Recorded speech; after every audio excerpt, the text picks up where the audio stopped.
Hello guys, welcome back to my channel Darshini diaries. నా పేరు ఇందిరా ప్రియదర్శిని. ఈరోజు మీ అందరికీ కూడా ఫ్రూట్ కస్టర్డ్ ఇంట్లోనే ఎలా చేసుకోవాలో చూపిస్తాను. శివరాత్రి రోజు అందరు కూడా ఇంట్లో ఫ్రూట్స్ తెచ్చుకుంటారు కదా, సో నెక్స్ట్ డే ఇలా ఫ్రూట్ కస్టర్డ్ చేసుకొని తినండి, చాలా టేస్టీగా ఉంటుంది.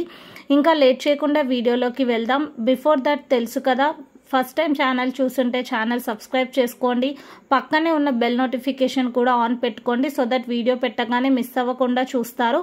అలాగే ఈ వీడియోకి కూడా లైక్ చేయండి.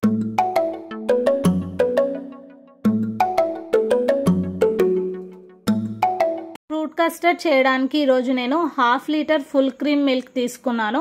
అందులో 1 గ్లాస్ వాటర్ యాడ్ చేసి ఇలా బాయిల్ చేయాలి. మీ దగ్గర ఫుల్ క్రీమ్ మిల్క్ లేకపోతే నార్మల్ మిల్క్తో అయినా చేసుకోవచ్చు, దానికి ఏం ప్రాబ్లం లేదు. కాకపోతే ఫుల్ క్రీమ్తో చేసుకుంటే కొంచెం టేస్ట్ అనేది ఎక్కువ ఉంటుంది.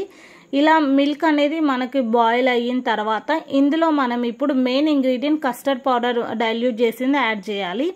నేను 2 టేబుల్ స్పూన్స్ కస్టర్డ్ పౌడర్ తీసుకొని అందులో కొన్ని వాటర్ వేసి ఇలా డైల్యూట్ చేశాను. కస్టర్డ్ పౌడర్ అనేది నేను వెనిలా ఫ్లేవర్ తీసుకున్నాను. మీ దగ్గర ఏ ఫ్లేవర్ ఉంటే దాన్ని ఇలా డైల్యూట్ చేసుకొని పక్కన పెట్టుకోండి. ఇలా డైల్యూట్ చేసిన కస్టర్డ్ పౌడర్ మిక్స్ని మనకు మిల్క్ అనేది బాయిల్ అయిన తర్వాత అందులో యాడ్ చేసుకొని లంప్స్ ఏవి లేకుండా మంచిగా దీన్ని మిక్స్ చేసుకోవాలి. మిల్క్ కొంచెం సేపు బాయిల్ అయిన తర్వాత ఇలా థిక్గా అవ్వడం స్టార్ట్ అవుతుంది, ఎందుకంటే కస్టర్డ్ పౌడర్ మనం డైల్యూట్ చేసి వేసాం కాబట్టి. తర్వాత ఇందులో స్వీట్నెస్ ప్రకారం షుగర్ అనేది యాడ్ చేసుకోవాలి. నేను 1/2 కప్ కంటే కొంచెం తక్కువ షుగర్ని యాడ్ చేశాను. మీకు స్వీట్నెస్ ఎక్కువ కావాలంటే ఎక్కువ తక్కువ కూడా యాడ్ చేసుకోవచ్చు. షుగర్ యాడ్ చేసిన తర్వాత ఇంకొంచెం సేపు దీన్ని బాయిల్ చేస్తే మరి కొంచెం థిక్గా అవుతుంది. మీరు వీడియోలో చూస్తున్న కన్సిస్టెన్సీ వస్తే సరిపోతుంది, ఎందుకంటే ఇది చల్లారిన తర్వాత ఇంకొంచెం థిక్గా అవుతుంది. సో ఇప్పుడే స్టవ్ ఆఫ్ చేసి దీన్ని పక్కన పెట్టుకొని చల్లారనివ్వండి. కస్టర్డ్ మిల్క్ అనేది చల్లారేలోపు మనం అందులో కావాల్సిన ఫ్రూట్స్ అన్నీ కూడా కట్ చేసుకుందాము. నేను తీసుకున్నాను ఈరోజు ప్రోమోగ్రెనేట్, బనానా, యాపిల్, గ్రేప్స్, ఇంకా నట్స్లో నేను క్యాష్యూస్ అంటే జీడిపప్పు, బాదం పప్పు కూడా తీసుకున్నాను. మీరు కావాలంటే ఫ్రూట్స్ ఆఫ్ యువర్ చాయిస్ ఇంకా వేరే ఫ్రూట్స్ కూడా యాడ్ చేసుకోండి.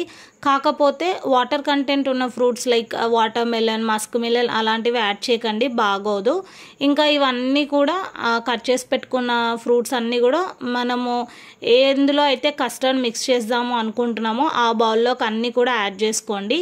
ఇప్పుడు ఇట్లా యాడ్ చేసుకున్న ఫ్రూట్స్లో మనము చల్లారిన కస్టర్డ్ మిల్క్ అనేది ఉంటుంది కదా, అది కూడా యాడ్ చేసుకోవాలి. ఇంకా ఈ కస్టర్డ్ చూసారు కదా చల్లగా అయిన తర్వాత ఎంత థిక్గా అయిందో. ఇంకా ఇదంతా కూడా కలుపుకొని ఫ్రిడ్జ్లో పెట్టుకొని చల్లగా ఉన్నప్పుడు సర్వ్ చేసుకొని తింటే సూపర్ టేస్టీగా ఉంటుంది. మీరు కూడా ఇంట్లో తప్పకుండా ఇది ట్రై చేయండి, చాలా టేస్టీగా ఉంటుంది. అండ్ ఈ వీడియో నచ్చితే ప్లీజ్ వీడియోకి లైక్ చేయండి, కామెంట్ చేయండి, షేర్ చేయండి. Thank you so much for watching. Bye bye.